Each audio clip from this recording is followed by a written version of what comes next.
Hello and welcome to Recyclist. It's December 27th, 2024.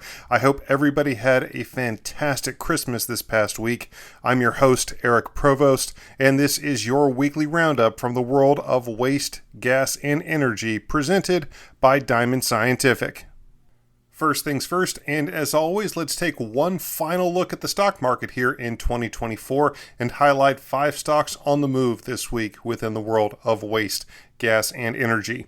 As of December 27th, 2024, Evergy Incorporated is now sitting at $61.70 per share. Opal Fuels Incorporated has reached $3.31 per share. Clean Energy Fuels Corp is now sitting at $2.62 per share.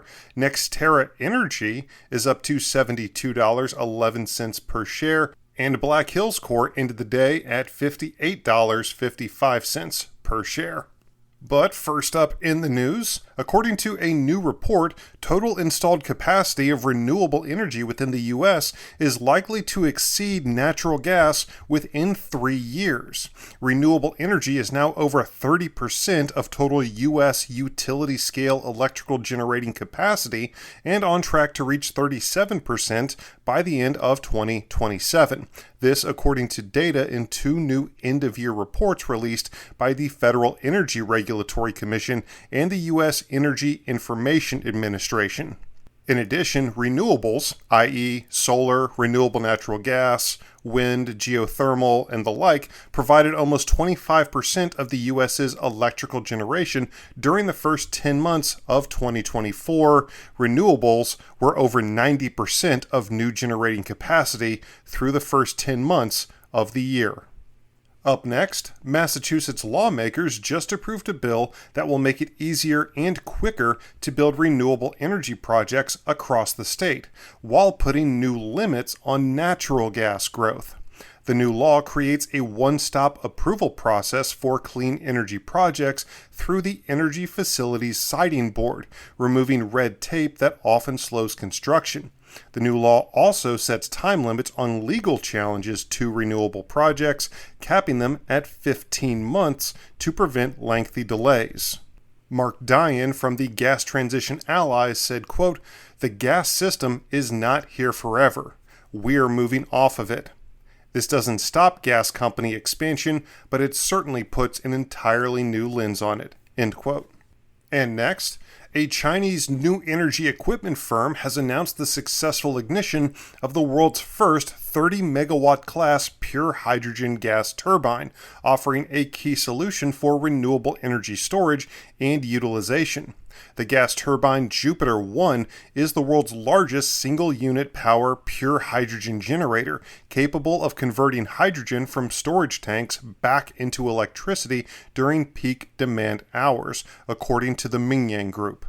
General Manager Wang Yongji said, quote, "The machine can use more than 30,000 cubic meters of hydrogen in an hour, which when calculated annually is equivalent to a power generation of 500 million kilowatt hours of electricity being stored in hydrogen." End quote. And next, Canadian renewable natural gas specialist Energia Incorporated recently signed a new contract with PepsiCo Incorporated to supply a waste-to-energy system for its food production facility in Funza, Colombia. Energia said this past week it will supply its high-efficiency digestion and biogas conditioning and upgrading technology, which will convert approximately 50,000 tons of organic waste annually into renewable natural gas. This gas will be used within the facility, offsetting the use of fossil natural gas and reducing greenhouse gas emissions by up to 3,700 tons of CO2 per year. Jim Andrews, the Chief Sustainability Officer at PepsiCo, said, quote, "By utilizing Energia's solutions at our Funza facility, PepsiCo will be generating renewable natural gas from our residual streams and reducing our carbon footprint." End quote. This marks the third continent where Energia is providing systems to PepsiCo facilities. And just a reminder, Recyclist is a registered trademark of Diamond Scientific, an industry leader in gas analysis, instrumentation, and solutions. Make sure to visit them online at diamondsci.com. That's diamondsci.com. Or you can even set up a personalized presentation by calling 321-223-7500. Now on with the news. California Bioenergy recently announced the successful completion of its 78th dairy digester project in the state of California, marking a significant milestone in the company's mission to promote sustainable energy solutions and reduce greenhouse gas emissions. By year's end, with the addition of 8 dairy digester projects in South Dakota, CalBio will have a total of 86 operating digesters built in partnership with 94 dairy farm families.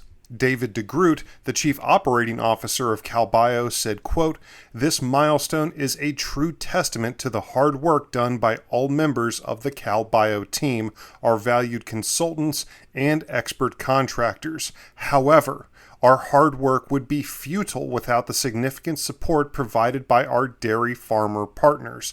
Their insightful collaboration and willingness to do their part to improve the environment has been essential to the project's success. We look forward to operating these projects safely and efficiently while expanding partnerships with additional dairies in years to come and helping California achieve its methane reduction goals." End quote. And as it turns out, a lot of wastewater infrastructure projects found funding underneath their tree this week. So to end this episode, we're going to shout out a few of those right now. First up, the City Council of Port Townsend, Washington recently unanimously approved a new 6-year capital improvement plan, which sets aside $43.5 million for wastewater improvements. Steve King, the city's director of public works, said, quote, "It's us planning for the future by addressing our existing problems and making sure our systems have capacity for growth." End quote. And staying in Washington for our next project, the U.S. Secretary of Commerce, Gina Raimondo, recently announced the department's Economic Development Administration is awarding $4.1 million in grant money to the Makah Indian Tribe of the Makah Indian Reservation in Nia Bay for wastewater infrastructure improvements to support job creation. This grant will provide for the construction of a new climate-resilient wastewater collection network to mitigate the economic impact of future natural disasters. This investment is expected to create or retain more than 70 jobs, according to grantee estimates. And in Missouri, the state's Department of Natural Resources has awarded $10 million in financial assistance to the city of Springfield for upgrades to its stormwater system. The project is estimated to cost nearly $22.4 million and is expected to be completed by December 2026. The project will enable the city to operate a stormwater system that meets the requirements of the city's municipal separate storm sewer system permit and will result in improved water quality for the surrounding communities. And lastly, the Missouri Department of Natural Resources also awarded more than $62,000 to Clinton to allow the city to construct a sewer connection between Stone Ridge Subdivision and the city's wastewater systems.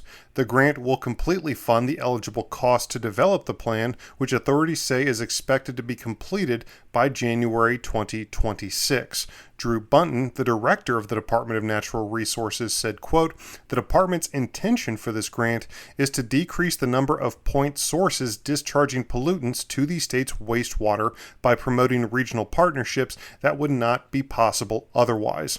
Water and wastewater systems are crucial infrastructure that aid community health and economic vitality." End quote. And that will do it for your December 27th, 2024 Recyclist, brought to you by Diamond Scientific. I've been your host, Eric Provost, and ladies and gentlemen, I hope you have a fantastic and safe new year. We will see you in 2025. Thank you so much for listening.